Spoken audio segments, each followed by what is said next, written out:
പടച്ചവനെ, പരിശുദ്ധമായ വെള്ളിയാഴ്ചയാണോ, പരിശുദ്ധമായ സമയം, പരിശുദ്ധമായ സ്ഥലം, അതേ കഅബ ഷരീഫ് നിലകൊള്ളുന്ന മഹത്തായ സ്ഥലത്ത് ഒരുപാട് മുഅ്മിനീങ്ങൾ ഒരുമിച്ച് കൂടിയിരിക്കുന്നു. പടച്ചവനെ, പലരും വരുന്ന സമയത്ത് ദുആ കൊണ്ട് ഏൽപ്പിച്ചവരുണ്ടല്ലാ. നമ്മുടെ മഹത്തായ സ്വലാത്തിൻ്റെ മജ്ലിസിൽ വരുന്ന പലരുമുണ്ട് റഹ്മാനെ. അവരുടെയൊക്കെയും പേര് നിനക്കറിയുമല്ലോ അല്ലാ. പ്രത്യേകിച്ച് ഉസ്താദിനും കുടുംബത്തിനും നീ ഐശ്വര്യം നൽകണം റഹ്മാനെ. ഒരുപാട് കാലം ഇതുപോലെ സ്വലാത്തിന് നേതൃത്വം വഹിക്കാനുള്ള തൗഫീഖ് നൽകണം റഹ്മാനെ. അവിടെ വരുന്ന മുഴുവൻ രോഗികൾക്കും നീ ശിഫ നൽകണേ അല്ലാ.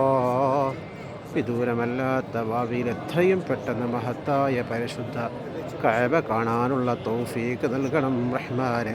അതുപോലെ മഹത്തായ സ്വലാത്തിന് വരുന്ന എല്ലാ മുഅ്മിനാത്തുകൾക്കും നീ തൗഫീഖ് നൽകണമല്ലാ. ഒരുപാട് രോഗികൾ ഞങ്ങളെ കൂട്ടത്തിലും കുടുംബത്തിലുമുണ്ട് റഹ്മാനെ. ഈ എല്ലാവരുടെയും മുഴുവൻ രോഗങ്ങളും നീ ശിഫയാക്കുക അല്ലാ. മക്കളില്ലാത്തവർക്ക് സ്വാലിഹീങ്ങളായ മക്കളെ നൽകണം റഹ്മാനെ. വീടില്ലാത്തവർക്ക് ഖൈറായ വീട് നൽകി അനുഗ്രഹിക്കണം റഹ്മാനെ. വിവാഹപ്രായമെത്തിയ മക്കൾക്ക് യോജിച്ച ഇണകൾ നൽകണേ അല്ലാ.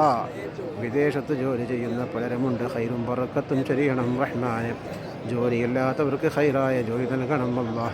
റാഹത്തും സന്തോഷവും സമാധാനം നൽകി അനുഗ്രഹിക്കണേ അല്ലാ.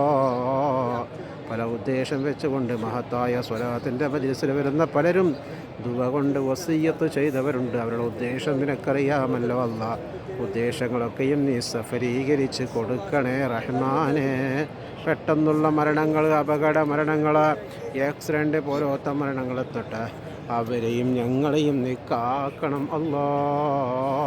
എൻ്റെ റഹ്മത്ത് കൊണ്ട് കാത്ത് സലാമത്താക്കണം റഹ്മാനെ. നമ്മുടെ ഈമാൻ സലാമത്താക്കണം അല്ലാ. മരണം ഖൈറാകുന്ന സമയത്ത് നല്ല സ്ഥലത്ത് വെച്ചുകൊണ്ട് ലാ ഇലാഹ ഇല്ലല്ലാ എന്ന് ഉച്ചരിച്ച് മരിക്കുന്ന മുഅ്മിനീങ്ങളിൽ മുത്തഖീങ്ങളിൽ ഞങ്ങളെ എല്ലാവരെയും നീ ഉൾപ്പെടുത്തി അനുഗ്രഹിക്കണം റഹ്മാനെ. ആമീൻ റഹ്മതിക യാ അർഹമർ റഹീമീന ബിഫദ്ലി സ്വല്ലല്ലാഹു അലൈഹി